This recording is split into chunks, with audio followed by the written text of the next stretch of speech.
If you click this link, that means you are hoping to relocate to the United States of America with a green card in hand. If you don't know what a green card is a document that allows you to work and also stay in the United States of America legally. Now, I am no lawyer, and this is not usually my kind of content. I am advocating for higher education, study abroad in the United States and other countries.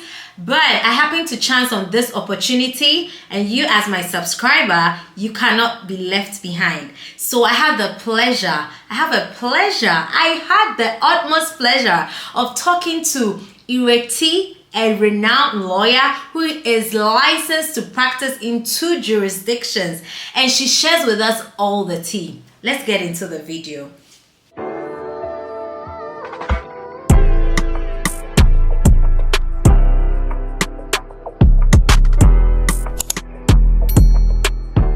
Something special for all those who want to come to the United States, but you're thinking of, I don't want to go to school, I'm too old for school, and all that kind of thing. This is the EB2 pathway, which gives you a green card before you even come to the United States. Yes. And I have with me a lawyer. Guys, I don't know how I was blessed to get this lawyer to give us some of her time to explain the process to us and talk to us a little bit about this pathway to relocate to the United States with your green card. So today I have with me Ireti Obafemi. Hi.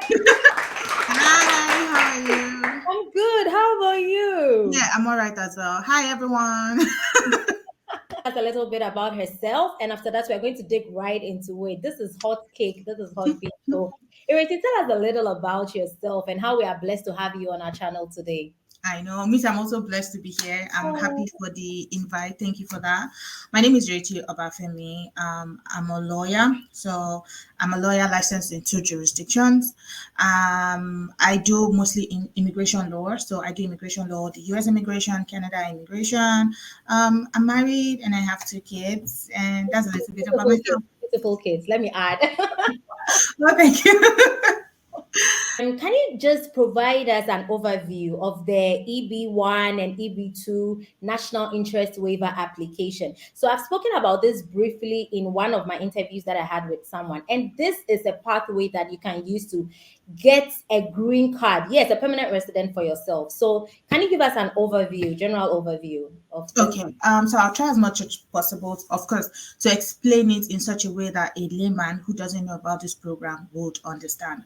So the EB, which is employment-based visa, right, usually requires that you get a job offer from an employer, then the employer sponsors you for permanent residence. That's what most people know. But for we all understand that for every rule, there's always an exception. So the exception is the NIW part of it. NIW simply means National Interest Waiver. So basically, what this type of visa is talking about is that you have a skill. So if you have a skill as a professional or somebody with exceptional ability who will be coming to the United States or who intends to come to the United States to add economic value, and such value you will be in the national interest of the United States. You remember I said NIW, national interest, will be in the national interest of the United States. The United States would waive the requirement for you to have a job offer. Wow. So that is what NIW means, National Interest Waiver. So because of that, your skill or exceptional ability that you are bringing to the United States to add economic value, and the economic value will be in the national interest of the US, they will waive the requirement for you to have a job offer. So this type of visa, you don't need a job offer. All you need is to prove that you have an exceptional ability or professional skill. Now, for those who would qualify are people who have higher education and above. So if you have a bachelor's degree and above, so a bachelor's degree, a master's degree, PhD, you would qualify. However, for bachelor's degree, you must have a robust professional experience. Because your bachelor's degree, even though it's a higher education, what you're trying to prove is that you are like an authority in your field. So someone who just graduated freshly from the university, you don't have professional experience, So if you have a bachelor's degree, of course, you must have robust professional experience. Then, of course, a master's degree kind of place you higher, like you're an authority, basically. Then you have like professional certificates and all that. You would qualify. This application is it's called a petition. So basically, it's called a petition. You can apply for any part of the world, whether you're in Africa, you're in Asia, you're in England, any part of the world, any citizen from any country, as long as you qualify. So your application is called a petition. Your petition includes your proposed endeavor. So your proposed endeavor is that thing that you have researched and found is a problem in the United States, and you are coming as a solution to it. So let's say, for example, now let me give an example. You are in the medical field, right? I am. Okay, you are a doctor, so you're in the medical field. You've done your research and you know that obesity is a problem in the United States. And you, as a doctor, maybe you work in the obesity, So what you'll be writing on is, your proposed endeavor will be how you will be coming to combat or to help in, the obesity, blah, blah, blah, how to solve that issue. So that will be your proposed endeavor. Also, your petition would include professional recommenders. I won't be going into that. Professional recommenders, publication. The publication doesn't have to be your publication, but there must be a publication in the public space that establish those problems you're talking about and those solutions. So, for example, if you're writing about obesity, you can say Michelle Obama talked about this, because I know she was really big on obesity in the U.S. and fighting the root problem from school, lunch, and all that. So you can all those publications are there which you'll be attaching, such that the U.S.A sees that you're not just fabricating something. Yeah. They can click on those publications and actually confirm. Then, of course, with your petition, you have your business plan, your professional plan. So all this, I'm not going in depth at what your petition will be all about.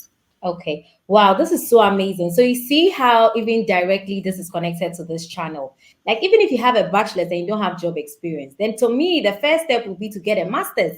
Yep. And then from there, it puts you on a higher pedestal to be able to apply, right? Exactly. Yeah. So why have you not subscribed? Subscribe to get the pathways. Come do your master's, PhD, and tell me why you will not qualify for this. Exactly. And I just want her to highlight this part. She did not say that you necessarily need your own publication. No. I think you should highlight this because some people will be afraid to try it because they actually do not have publications of their own.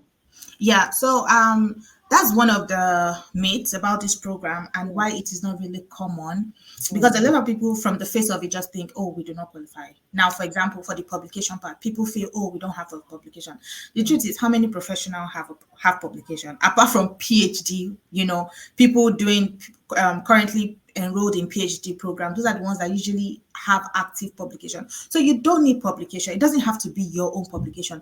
Besides, if you are in your country, what's the possibility that you have publications about the United States, right? Yeah. So what they're talking about is publications that backs up your proposed endeavor. So that issue you are writing about in the United States, there must be information about it in the public space that has, people must have written about it before. Maybe it's government official, maybe it's, NGO, WHO, blah, blah, blah. So those are the publications they're talking about, so that the U.S.A can search those publications and actually confirm that what you're writing about is true. Wow, this is an amazing pathway, guys. I keep telling you, when it comes to the United States, Canada, and all these places, information, exactly. If you don't know, you would drown. They'll be sharing thousands of dollars somewhere. You will not get it. I'm telling you, information is very, very important. Yeah. So to our next question, I just want to have a rough idea. Approximately how long does it take? We know sometimes these processes can be really, really lengthy. So how long does it take for us to, from the time of application, possibly till the time that we know that, yay, we have our permanent residency, in our hand, our green card. So I know the times will vary depending on how people are going to gather their materials and everything. But if we could get like, a rough estimate, we'll be very grateful. Yeah. Okay, so I would say a year. Do you understand? I would say a year average. Mm-hmm. Now, there are stages to the process. There is the petition stage where you draft your petition. The petition is like you're writing, a project basically. It's Mm, not an immigration form that you're just filling and that is it. You're writing a petition, like it mm. could go like 3,000 pages. So it requires a lot of research, right? Wow. Yeah, so that could take you, it depends on how fast an individual is, or if you decide to retain the services of a professional, it depends on how fast it is. So I'll say on an average 2 to 3 months to prepare your petition. Now, Okay. once your petition is ready and your petition is submitted, the USCIS will take an average of 4 months to approve or Okay. make a decision, Okay. right? However, there is an expedited process. So rather than waiting 4 months, and again, the 4 months is not cast in stone. It could Yeah. be faster, it could be slower. So we've had a case where the client's application took 3 weeks. Wow. We've had a case where it took 90 days. We've had a case where it took 4 months. It took 5 months. So, it's not cast in stone, right? But there's what they call expedited process where you pay an additional fee for your application to be processed within weeks. Okay. So the last expedited that we did, it actually got approved within 3 days. Wow. Yeah, it could get approved. Yeah, they got the application. He sent the application. It was received on Monday. It was approved on Wednesday. Wow. Yeah, that's expedited. It could be approved within a week. It could be approved within 2 weeks, maximum of a month. So that is expedited. Mm. Now, after that is approved, your petition has been approved. The next stage is the consular part. So if you are outside the country, the USCIS will send your approval to the consular in your country, which is like the embassy, the US Mm. embassy in your country. The US embassy will send you a letter, of course, informing you again that you've been approved. You'll be required to pay a certain fee. Once you pay that and the payment is confirmed, you'll be invited to the embassy for an interview.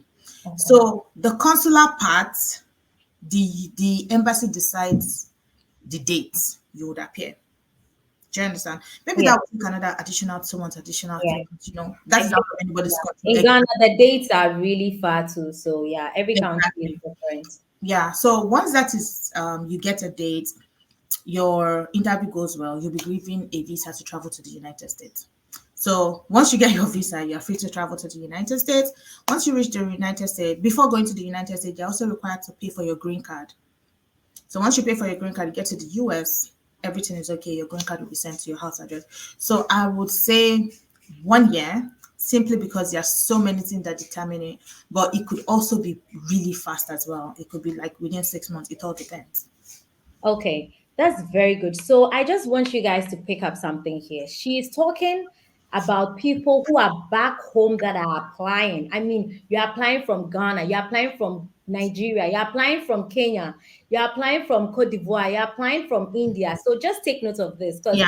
I caught it very well when she said the embassy in your country will Mm-hmm. actually take place. So we are not talking about even those who are here. I mean, I think those who are here could apply, but just look, yes, you're at home and then you are trying ways to relocate. You don't want to come with school, you just want to come and work. And so this is the best pathway I am hearing about. So, okay, so I just want to know, Ireti, can individuals who have so let's say we've applied, we've got our NIW, employment based, that's the EB is the employment based visa, EB1 or EB2 visa. Eventually, can these people become permanent residents and even leading up to citizens of the United States of America? Is this pathway like continuous or it just ends over there? So the EB2 NIW is actually a permanent resident visa. So that is green card. Woo! You Okay, understand? big points here, guys. Yeah. So it is not a work permit, it is a Oh, green card. So they are approving your petition saying that you are eligible for the green card. hmm, After your visa interview, you will be given a visa. Once you arrive in the United States, you get the green card. wow. Yeah. Wow. And as a green card holder through EB2 NIW, you become eligible to apply for your citizenship after 5 years. So Wow. you become a green card holder on the day you arrive in the United States. This is amazing. So it's very similar to the lottery system. Just that Exactly. yeah, so just that this time it's not a DV lottery where you can be picked or not. You Yeah, have exactly. to You have to apply. bring you are coming. Oh my god. You have to apply. And I must add that the approval rate is very high. Wow. Yeah, it's extremely high. According to the U.S.A, it's 85% approval.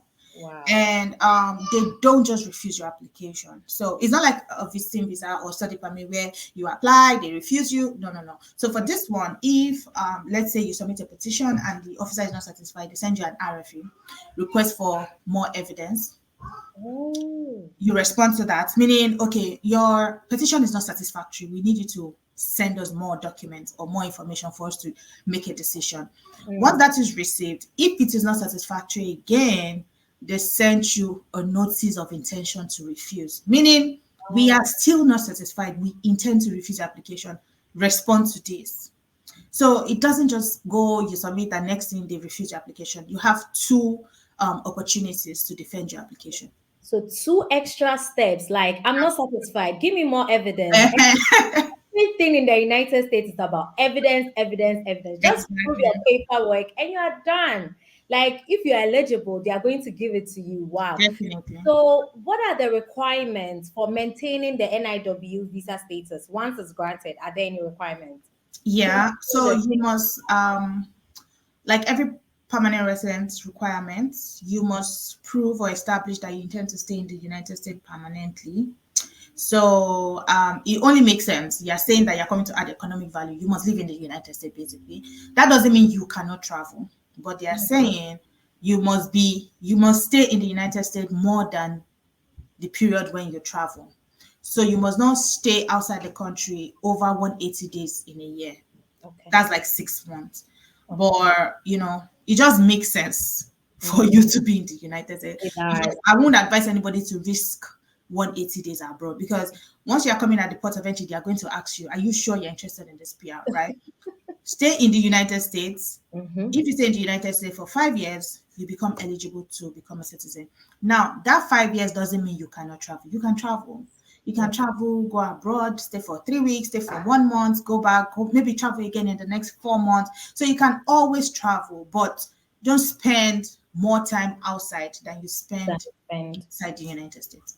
So that means that, like in a year, you shouldn't be out continuously for like 6 months. Yeah, But you can say 4 months, then you go 1 month, you come back, like 5 months, go 1 month, come back, something like that. yeah, Right. So you can, because of course, they've given you a visa to work and, they exactly. add to the economic value. Why do you keep Why going do you keep back? going You spend more time adding outside than inside? that's like a scam on its own. So it Exactly. totally makes sense. It's totally makes sense. Now, just off of the top of our head, we are not saying that these are just the occupations, okay? It's not limited. But I just want you guys to have like a fair idea. I'm doing this, so maybe I may qualify, I may not qualify. So I just wanted to, on the top of the head, like name a number or two of, jobs that people are doing now that they can consider. But before she does that, I just want to say that she has an Instagram page and she's very, very active there. She posts a lot of these immigration, like she said, she's an immigration lawyer. So she posts a lot of immigration stuff there. So I'll leave a picture of it here. You guys could go follow her. And she's going to give you updates as and when new things come up. So before we wrap it up, we are just about to wrap it up. But before we do, on the top of your head, just give us, I know probably doctors are part. So guys, watch out. I'll tell you my journey and how it went. If I apply. So apart from doctors, let's see what else. So I think pretty much almost every profession, Okay. yeah. So STEM, if you are in science, tech, engineering, mathematics, Mhm. um, so almost pretty much every profession falls under that category, right? Whatever you studied, whether you studied maths, whether you studied anything in IT, whether you studied business, Engineering. yeah, people in business qualify, whether you have an MBA, whether you have a bachelor, accountant, Mhm. law, Wow. yeah, lawyers qualify. What matters is what is your proposed endeavor. Yeah, okay. Do you understand? Of course, there will be some profession that will be difficult almost. Yeah. So let me give, and this is not me trying to discriminate, Yes, of course. right? It might be more difficult for someone who studied history. Okay. Do you understand? Yes, because I think I understand, because the history is going to be in the person's country. It's like your history in your country. Yeah. So then it will be you. Let's just say you have to make an extra Extra, effort. exactly. You Yes. might have to make an extra, effort yeah, to to convince apply them that that history to their history to create an economic, addition yeah, to their economy and stuff. exactly. Compared to somebody who studied medicine, who doesn't know that doctors are needed, right? Okay, Do you yeah, understand? Or someone who studied IT. See those IT guys? yeah. Because your IT in Africa is the same IT in America. Do you Yeah, understand? Or true. someone who studied accounting. Accounting is accounting, Yeah. right? Yeah. So it's, for some people it's easier. For some people it requires more work and more convincing. Do you understand?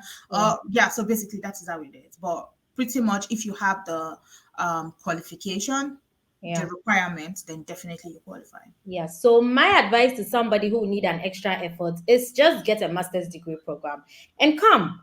You add on, and then now based on what you have studied here, to be easy for them to understand and give you the national interest waiver. Now, my very last question. We've been talking mostly about those who are, back home in Africa. So the people who are in the United States who are also done with their masters and what have you, and they are struggling with the H-1B, struggling to get employment that's going to Yeah. sponsor them. We know the hassle. So can they also apply? Yes. As Okay. a matter of fact, theirs would even be, more seamless.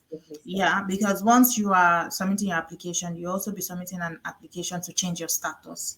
So once your petition is approved, you'll be able to change your status from whatever status it is that you have, and then that eliminates the requirement for you to go through an embassy interview. You're already in the United States. They'll just be sending your green card to you, basically. So if you're inside the United States, again, of course you apply, you qualify, right? Yeah. Yeah. Yeah. So thank you so much, Ireti You're Obafemi. I welcome. just want to also let you know that when you go to her IG page, she has a link. In fact, I'm going to scrutinize that page. So she has a link that you can fill to, Yep. see if you qualify and, your chances and all that. Just go to her page, fill the link, it's going to inform you. And then I'm sure nobody's going to do this for free. So there are also some financial implications. So prepare, save some money, and take the evaluation. Yeah, And then definitely. from there, you contact her firm. I'm sure she has a very beautiful business that's going on, because they are approving for so many, and that's how come I found her. Guys, don't back on this green card. Yeah, thank you so much. Yeah, the thing about these immigration things is that the laws keep changing. So immediately something comes up, you need to take advantage of it before that Yeah, it's closed or another government comes and that pathway is blocked and what have absolutely. you. Yeah. Absolutely. Yeah. So thank you so much for You're taking time of welcome. your family, of your job, of your personal life to Thank be you. with us and share this with us. Yeah, that's not a problem at all. Oh, Okay. thank you so much, Yeah, Irene. you're welcome. Take care. What are you waiting for? If I were you, I'll go and click on that link and I'm going to try and see if I'm eligible for it. There's no harm in trying. Talk to the lawyers, gather your cash, because I don't know, but I would pay a lot if I want to relocate to the United States and have my green card, because I know if I come here and I work, I'm definitely going to make that money back. So what are you waiting for? And I've been your girl, Dr. Richlove.